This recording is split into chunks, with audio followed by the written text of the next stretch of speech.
Hello and welcome to the Radiate Wellness podcast with your host, metaphysician, Reiki master, and hypnotherapist, Christy Clemens Hoffman. Each week, we will discover teachings, tips, and tools to radiate your best life ever with practitioners, authors, and luminaries to help you on your path. Wellness, joy, peace, abundance. What do you want to radiate? Welcome back to the Radiate Wellness podcast. Today we radiate comfort with Louise Hamlin, who is a retired Cambridge law professor and retired lawyer from the UK. Now, Louise has written a lovely book, WhatsApps from Heaven, Bereavement in the 21st Century, which is right up my alley.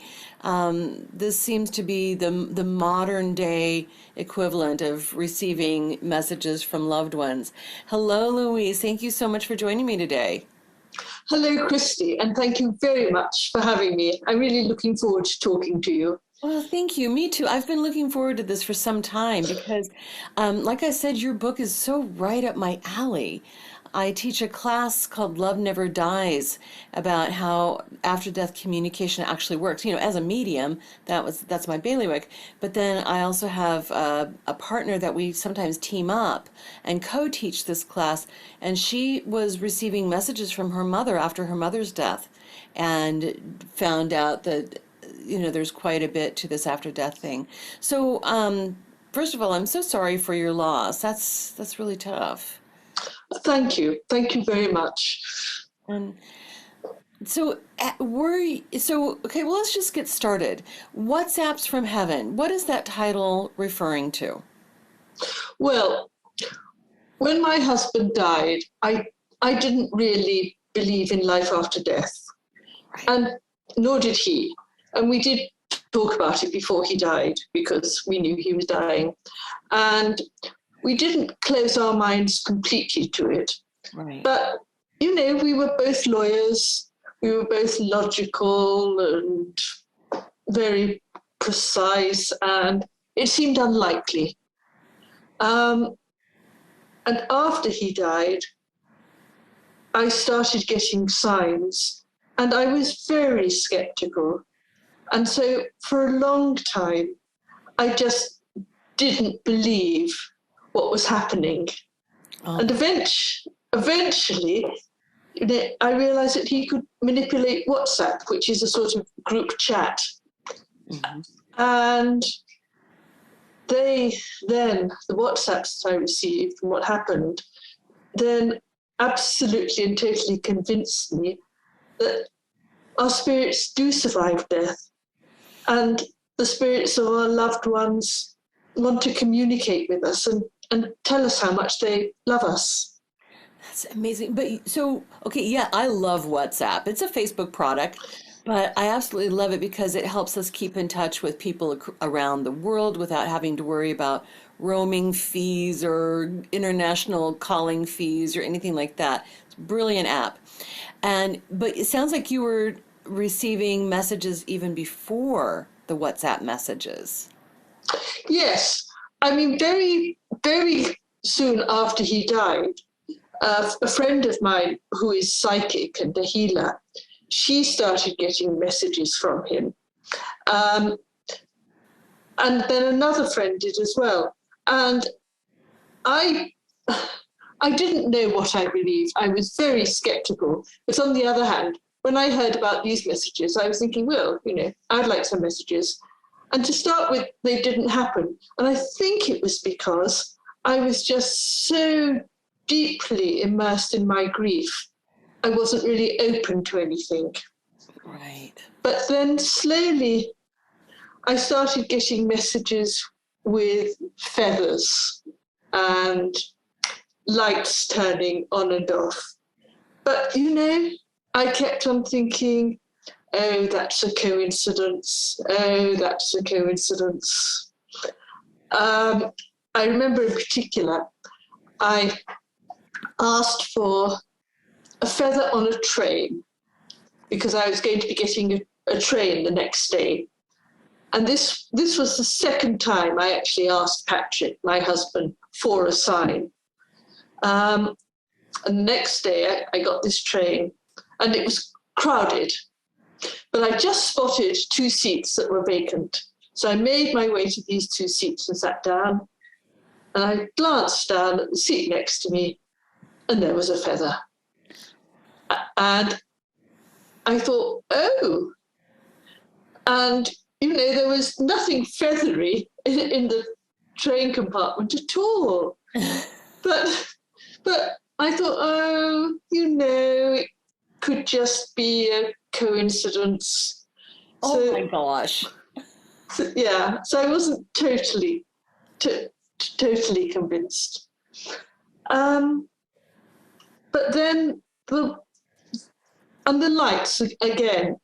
A couple of times I was thinking of Patrick and lights went on and off, or one time I was thinking of him and the lights suddenly all came on in the sitting room. Nobody was near the switch. But again, I thought, oh, maybe an electric malfunction. It was hard for Patrick because I was difficult to convince. And so then he started doing the WhatsApps. Oh my gosh. And this is something that comes up in this class, Love Never Dies, and something that Lisa had discovered from her mother afterward was that, it's easier for our loved ones on the other side to manipulate electronics because they're non-physical energy and these electronics run on non-physical energy. So I still though, the act of receiving a WhatsApp from someone who couldn't type it. Oh, I know. Well, it all started about 4 months after he died. And I left my phone in the house and I went out. No one in the house locked, no radio on. I came back and there was this long message in the message box ready to send to Maria, who was a medium that I'd been to see. And Maria seemed to have some sort of portal to Patrick. So, when I first contacted her to ask to see her, she had immediately responded and said, yes, come tomorrow, because apparently when she got my request, she got all these orbs of light in the sitting room. And so she thought, oh my goodness me, I've got to see this woman. So anyway, there it was in the message box. Lots and lots and lots of words. It didn't really make sense. And I nearly deleted it all. Then I thought, oh, I don't know. I'll send it to Maria. So I sent it all to Maria. And she said, no idea what it is. No idea at all. And then the next day, she found on her WhatsApp a message ready to send to me, which she hadn't typed. This was a shorter message. It still had sort of strange words in it, but it also had things that made sense. And 3 times it said, darling, it's me. And that sent shivers down my spine, and he always called me darling. Yeah. And then there were several other messages like this. And he then sent a message the next day, and it started 180219, and he had died on the 18th of February 2019. In the UK, we do it the other way round, and we say the date before the month. Now, Maria sent this on and said, I'm sending this, but again, I didn't do it. And I knew that she had no idea when he died because I'd never told her. I'd only just seen her the once. So I said, I can't really make sense of this. What do you think the number is? And she sort of came back, I don't know, maybe it's a barcode or something. And so I thought, yeah, I don't think that she, could have typed it because she didn't know. And several messages kept on coming, which she kept on finding.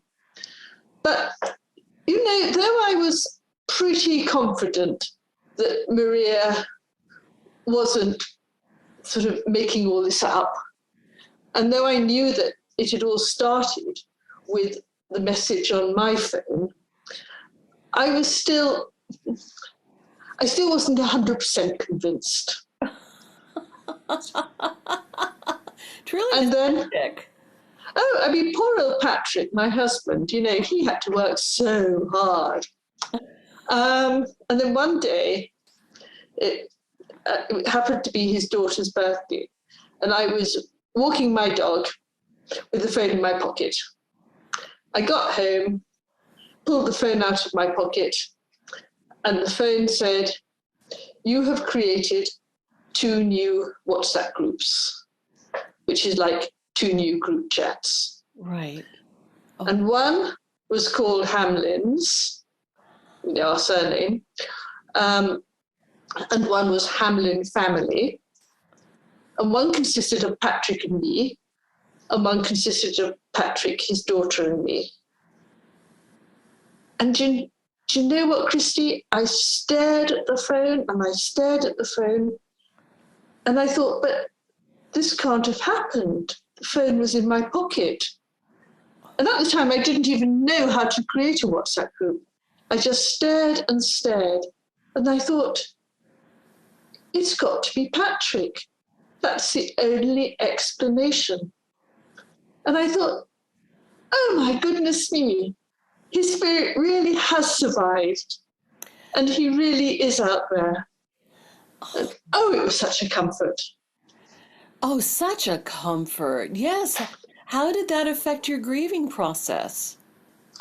It really helped. I mean, grief is awful. Grief is horrendous. And you've just got to go through it, I think. But it was such a comfort to know that his spirit was still around and he was sending me love. And it made something that seemed unbearable more bearable. Of course. So many of us have lost loved ones, and so many of us are just dreaming, hoping, wishing to hear from them. And most famously, Harry Houdini, he and his wife had a system set up after his death, and a code word and all this that he would communicate with her. If it was true that he would communicate with her, and she didn't receive any messages.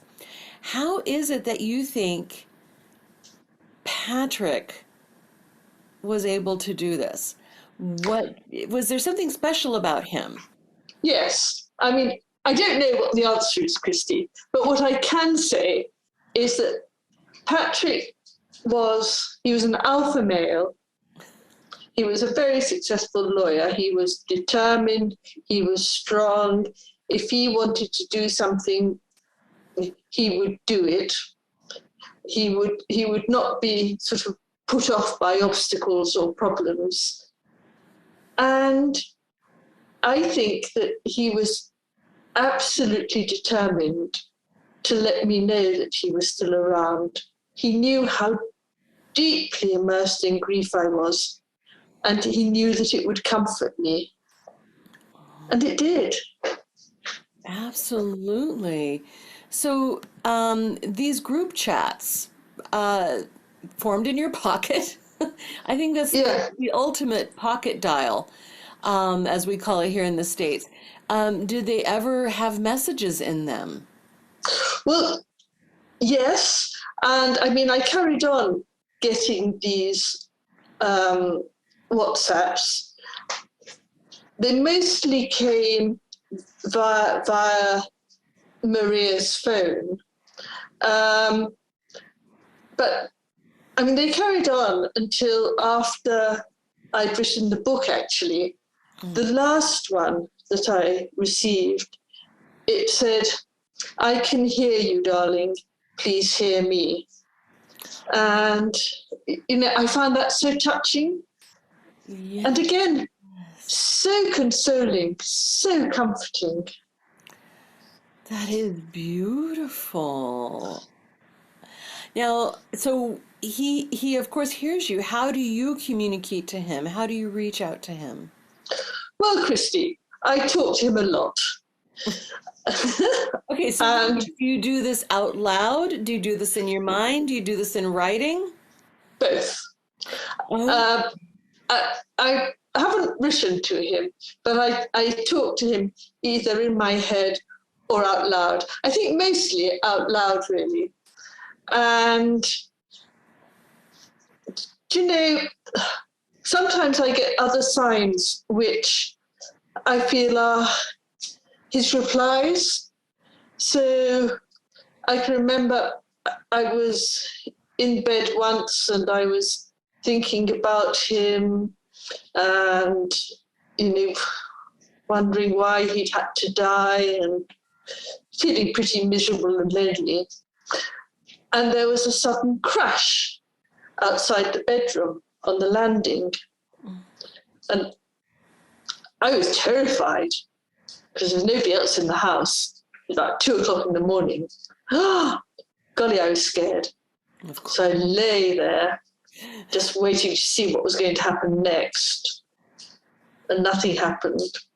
So in the end, I very bravely got out of bed and sort of turned the light on and tiptoed to the landing.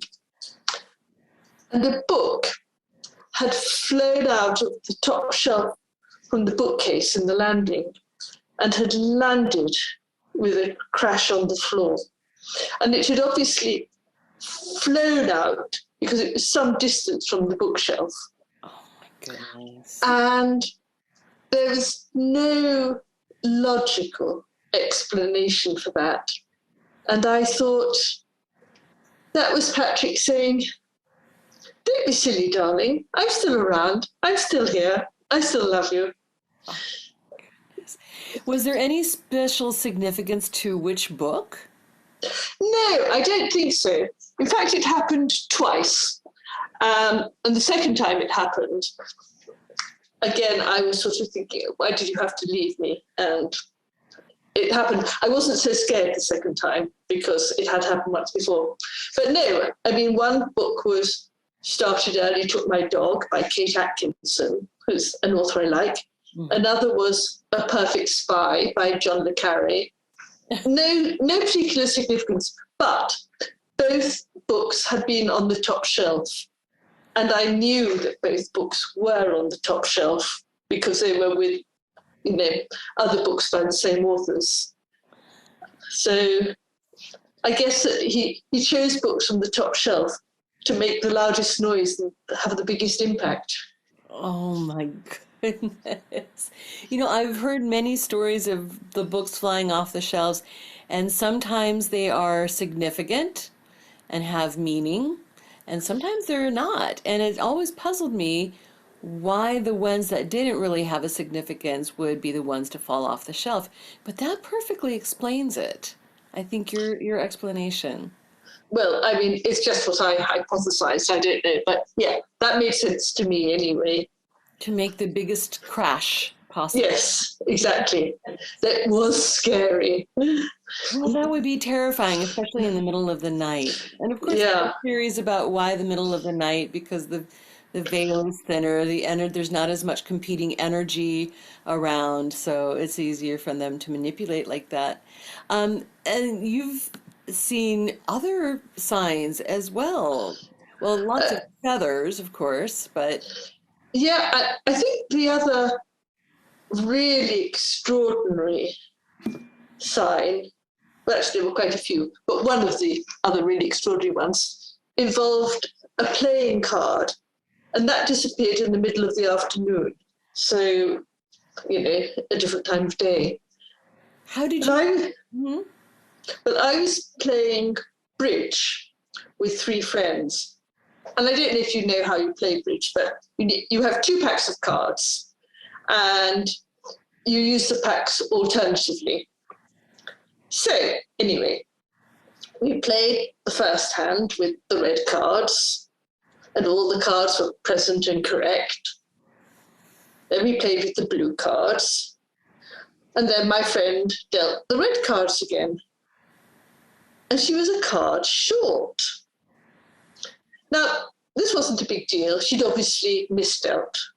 So we counted our cards to see who'd got an extra card.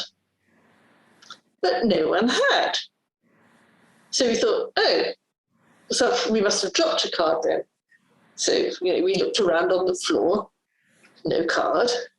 We stood up and shook our laps, no card. So the 4 of us started searching for this card. And we knew we'd played with it 5 minutes before. Couldn't find it anywhere. So then one of my friends said, I bet it's Patrick. She knew about the signs. She said, let's work out which card it is. She said, I bet it's a heart. Well, it turned out to be the 9 of hearts. And so they said, oh, is that significant? Does the 9 mean something? And I said, well, no, it seems quite random. It could be the Queen of Hearts or the Ace of Hearts, but the 9. Anyway, we had to get another pack of cards to carry on playing. And I told a friend about this a couple of days later, and this friend does tarot. And she said, oh, but the 9 of Cups in tarot, which is like the 9 of Hearts, is the most lovely card. And it's all about really deep, everlasting love. She said he couldn't have chosen a nicer card. Now, did Patrick know tarot? No. Not at all. But then he hadn't used WhatsApp very much. He hadn't known how to create a WhatsApp group before dying. So, I guess his spirit has learned quite a lot. Did you know that Radiate Wellness is more than just a podcast? That's right. We're also a comprehensive holistic wellness practice. Find out about our services, practitioners, and upcoming events at radiatewellnesscommunity.com. While you're there, visit our podcast page to read more about our great guests and even donate to the podcast. If you like our podcast, you can help in other ways as well, like subscribe or follow us wherever you're listening right now. Tell a friend, a family member, or a coworker about the great content you find here. And if you wouldn't mind, please give us a thumbs up, a 5-star rating, or a positive review.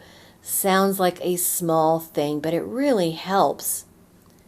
You might like to know about our Facebook communities while we're at it. We have a free community, the Radiate Wellness community, on Facebook for news and great free content. Our subscribers group is Radiate You, as in the letter U, but also, well, you. There you'll find curated replays of past classes, guest interviews, and more. And now, back to our podcast and back to our guest. Oh my goodness. Oh, okay. Louise, I have to say, he's been standing behind you the entire time we've been talking. And he's telling me how easy these things were, that he didn't know how easy it would be to do this. So I think that I would hope that others on the other side might be able to find he's like, okay, I was going to say might find the trick. He says, no, there's no trick. It's just remarkably easy once you line up your energy to do it. So I would hope that others on the other side can figure this out. Apparently it's not as hard as one would think to summon the energy. And he's showing me it's kind of like speaking and the words appear in the sky in front of you. I don't know what significance that would have, but it's kind of like he's showing me like skywriting, and that it's just that easy to form the thoughts and have it go out. So I don't know if that explains all of the things that he's been able to do, but it turns out that he's been able to summon the energy and manipulate it in such a way that's really not that difficult to do. Oh, Christy. Oh, that's so lovely if he's standing behind me now. Oh, thank you for telling me that. Oh, that's so lovely. That's brilliant. A sense of humor. I don't know if he had a sense of humor in life, but he's got a really wry, very hearty sense of humor. Oh, yes. We used to laugh such a lot. Really? Oh, yeah. My goodness. Oh, yeah. He just has been behind you. Oh, and on your, what is that? Right shoulder, I believe, over your right shoulder. Yeah. Oh, lovely. Thank you so much for telling me that. Oh, absolutely. Have you felt him around you since he passed? Yes, I quite often do. And sometimes I do when I'm driving. And I feel that sort of his arms have taken over the steering wheel. They've taken over my arms. And that sort of makes sense because he didn't really like being driven by me. And, and he would quite often say, oh, you're in the wrong gear. Because in England, we tend to use shift rather than have automatic cars. Or he would sort of say, like that, And so I can quite understand why he sometimes thinks, I'm going to take over the driving here. And I do feel it. I really do. Uh-huh. Well, and that's a very special time to feel that as well, because you feel that extra protection, right? Yes. Again, it's comforting. I mean, this podcast is about radiating comfort. Yeah. All these signs, all these feelings that I have that he's around and helping and loving me, they all give me such comfort. Oh, that's lovely. And he is affirming that he didn't really care for the way you drove. So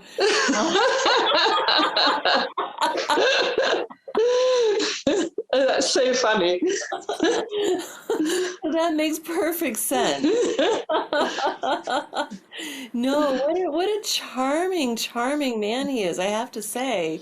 And it does care for you very much. And I love that you get all these reassuring signs. I know. I love it too. Oh my God. Your life just seems so magical.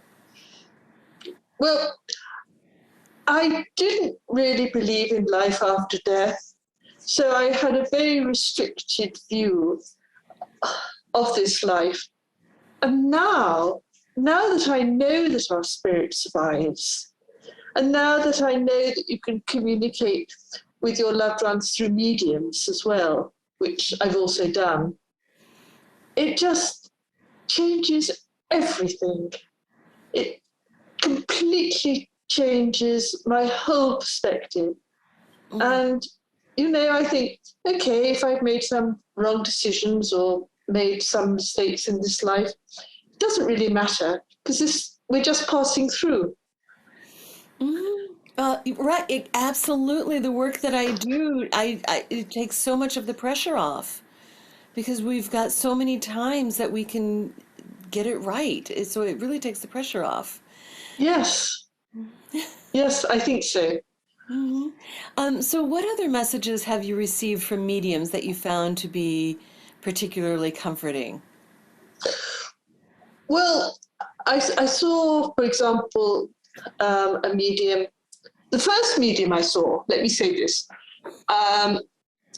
I didn't get on with. I didn't think that she really was in contact with Patrick, and what she said didn't make sense. And I'm very pleased that I didn't just then give up on mediums, because I then contacted another medium who really, did make contact and said all sorts of wonderful things. And in fact, I rang up this second medium, and I just found her on the internet.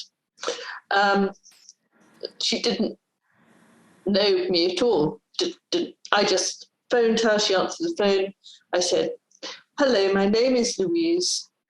my husband died in February, and I'd really like to see you because I'd like to make contact. And she said, oh, that might be a bit early, because it was only a couple of months after he died. She said, we'll see. She said, oh, he died in the middle of February, didn't he? And I said, yes. And she said, oh, he died on the 16th of February, didn't he? And I said, well, no, he died on the 18th. He lost consciousness on the 16th, but then he didn't actually die till the 18th. And this medium said, oh, well, he's telling me he died on the 16th. And so, that's what I'm going to write down in my book. And I just thought, that's so extraordinary. She was so confident. And actually, as far as Patrick was concerned, he did die to me on the 16th. From the 16th, he wasn't able to communicate at all. Oh, my goodness. So I thought, how did she know that? How did she know that? There are 28 days in February, for goodness sake. Absolutely. So then I went to see her, and it was very nice. She described Patrick beautifully. I think she rather fell in love with him too. And she said, now, why is he showing me a cornflower? And she wasn't saying flowers. She just said very specifically, a cornflower. And I said, well, I understand that totally, because when we got married, he wore a cornflower in his buttonhole. And, cornflowers were our special flowers when we got married. Oh. And then she said, right, so he's pointing at his feet. He's wearing slippers and he's laughing. Why is he doing that? And I said, oh, yeah, I know that as well. And after he died and the undertakers had taken his body, the funeral directors, they asked me to send clothes to put on the body in the coffin. And I thought about it, and I thought he was always at his happiest when he was outside, doing outside country things. So I sent his country outside clothes. But then I looked at his boots, and I thought, they'd be very heavy. I think I'll send his slippers. They'll be more comfortable for him. So he must have looked a little bit odd in the coffin because he had his outside gear on and his slippers. and I guess that he looked funny, and the medium said he's pointing at his slippers and laughing. And I thought, yes, he would have found that funny. And yes, that makes perfect sense. Oh, that's lovely. There is something about green earrings as well. Yes. And a medium said that he loved it when I wore my green earrings. And in fact, when we got married, he gave me a very beautiful pair of emerald earrings. And these are my very best earrings. And again, how could a medium have made that up? Right. I mean, none of this stuff could have been made up, really. It was all so specific, and it meant a lot to me, but it wouldn't have meant anything to anybody else. Oh, my goodness. That is lovely. And there is also something about Picasso, I believe. Yes, well, this is really weird. So I also, in my bereavement, I tried lots of things. I mean, you've just got to try what helps. Right. And one of the things I did was I went to some healers and had sort of things like Reiki, very, very nice, gentle healing where I was touched. Because, of course, I was desperate for touch, amongst other things. And anyway, the first healer that I saw, she was also a bit psychic, though I wasn't seeing her as a medium. And she said, oh, Patrick's here. And then she said, he's saying that he's hanging out with Picasso. And I thought, right. I thought, well, that's really, really random. But I carried on enjoying the healing. And when I got home, I did write it down in my notebook because I was writing everything down. I started writing down all the signs and everything that mediums said. And anyway, quite a few weeks later, I went to another healer, and this healer also was a bit psychic. And this healer also said, oh, Patrick's here. And then the healer said, did Patrick like art? And I said, well, yes, he did. In fact, one of his hobbies was dealing in art. And he was really, really good at buying paintings and pictures. He was hopeless at selling them, but he was very good at buying them. And so this healer said, well, he's looking very pleased about things, and he's saying that he's hanging out with Picasso. Oh my goodness. And I thought, that's really extraordinary. And nobody else has ever name-checked anybody. But Patrick did, really admire Picasso's work. He loved his work. And I'm sure that Patrick would have been chuffed to bits to hang out with Picasso. Oh my goodness. I think chuffed means proud? Yes. Is that an English word, not American? I think it is. Okay. If you're chuffed, you're really pleased and proud and you want to tell people. So, yeah. Goodness. So he's hanging out with Picasso. That is so exciting and very chuffed. I love this word. This is a wonderful word. And yeah, as you said, that receiving these messages, these signs from Patrick is extremely comforting. Is there anything else that helped you with your bereavement process? Oh, yes, Christy. Lots of things. And I do write about some of the stuff in my book, WhatsApps from Heaven. So meditation helped a lot, because when Patrick first died, I just felt that I had lost half of my body, and I felt just like an amorphous blob of liquid. And there was this terrible churning inside me. And I found that the only thing that actually calmed the inner churning was meditation. So I did a lot of meditation, and that possibly helped me then be more open to the signs. I don't know, but possibly. Mm-hmm. And otherwise, I guess that something that really helped was just living in the moment. And I found I couldn't bear to look back, because then I just felt so sad at what I'd lost. And I couldn't bear to look forward, because it just seemed absolutely terrifying to live by myself without Patrick.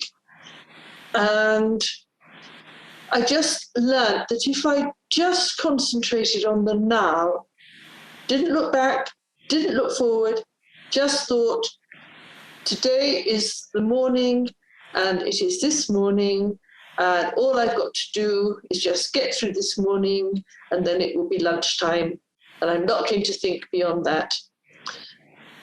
That actually was my way of getting through it. And also, I think what I really liked was when friends and people talked about Patrick to me. And there were several occasions when I met somebody and they didn't mention that Patrick had died. And, one of them said later, well, I didn't want to say anything because I didn't want to upset you. Oh. As if we didn't mention him, then I could just forget about him. What I loved was when friends would say, oh, I was just thinking about Patrick, and do you remember when he did that, or when he said this, or do you remember how he would do this? And that I loved. So I know now that if I meet somebody who's lost a loved one, the thing to do is to talk about the loved one to them. And that brings comfort. And still today, 3 years on, I still love it when people talk to me about Patrick. Oh, that is so lovely. And again, how long has it been? So it's 3 and a bit years now. Yeah. Oh, my goodness. Yes. I think that must be, fortunately, I've not lost anybody terribly close, knock on wood, but I would imagine that is tremendously comforting. It is. Yeah, it certainly is. Right. And another thing that really helped me was my wonderful friends who just came and brought me a plate of food and said, here, sit down and eat this. Because I couldn't do anything after he died. I was just so incapacitated. And I certainly couldn't think about food, and I certainly had no appetite. But if somebody came with a plate of food and put it in front of me and said, right, I'm going to sit down here with you and you're going to eat this, then I would eat it. And that was really kind and helpful of people to do that.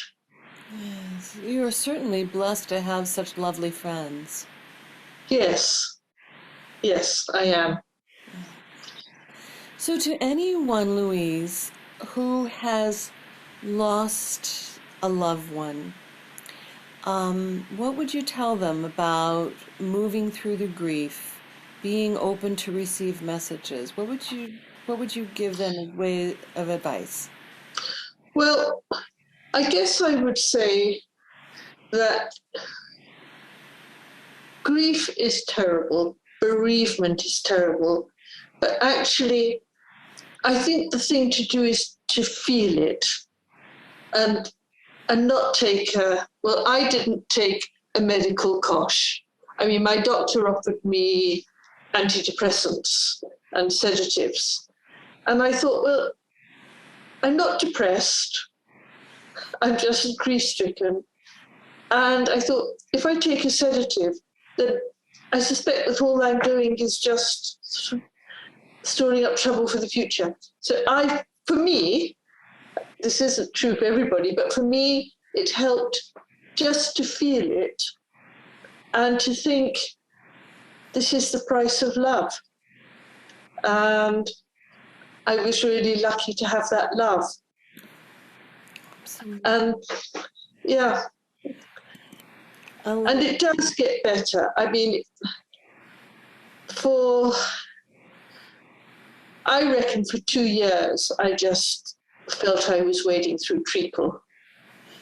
But now, though I still miss Patrick desperately, and I carry that grief inside me, but I enjoy life again. And, and I want to carry on living. Absolutely. I feel Patrick wanted you to have that gift to be able to enjoy life again, and was able to, wanted to give that gift to you, and reached out and was able to pull the energy together to give you that gift of comfort. So it sounds like it's a truly a comfort. Oh, totally. so consoling, so comforting. And what I hope my book will do, amongst other things, is it will validate for people the experience that they have of receiving signs. If they're not sure, if they think, this feather could be a coincidence, it probably isn't. It probably is a sign from your loved one. And so be aware that loved ones do send us signs. Yes, because this is not something that was even in your realm of possibility before. No. Well, I mean, it was I'd never totally closed my mind to it, but I thought it was very, very unlikely. Well, and it's one thing to find a feather on a walking path outside. It's another to find one on an unoccupied train seat. Exactly. And I found feathers in the house which are inexplicable.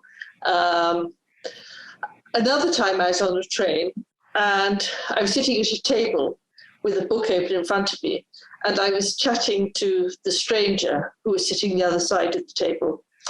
And in fact, she was a widow too. And I said to her very casually after a bit, "Oh, have you had any signs?" And she immediately said, "Oh, yes. I haven't told anybody about it, but yes." And she started telling me about signs that she had had. And then she said, "Oh, my goodness, look." And while we'd been talking, a feather had floated down from nowhere onto my book. And again, there was nowhere where this feather could have come from. And she said, "Well, that's a sign." And I said, "Yes, it is." You cannot make this up. Oh, it's been lovely, Christy. I mean, the bereavement has been terrible, but the signs that I've had from Patrick have been so, life-affirming in a way, because I know that his spirit is still alive. Oh, absolutely. That energy never goes away. Energy cannot be destroyed nor created. That's true. Yeah, that's utterly true. Louise, thank you so much for writing this book. I think it is going to be helpful for anybody going through grief, for anybody who's going to be going through grief, because we all will. If we've not already, we will all face this at some point. Thank you so much for writing this book. Thank you for talking with me today. This has been absolutely charming. I've been looking forward to this for weeks. So thank you so much for joining me today. Well, Christy, thank you very much. I've really enjoyed talking to you. And I love talking about my book, WhatsApps from Heaven, because it's all true, and I want people to know. Absolutely. So thank you. And again, the name of the book is WhatsApps from Heaven, Bereavement in the 21st Century by Louise Hamlin, available wherever you get books. Thank you. That's so right.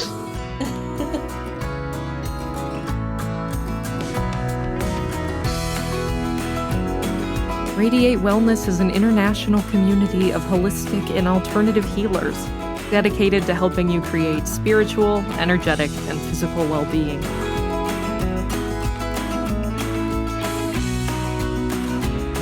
To learn more about our practitioners, services, classes, and events, or to schedule an appointment, visit us at radiatewellnesscommunity.com.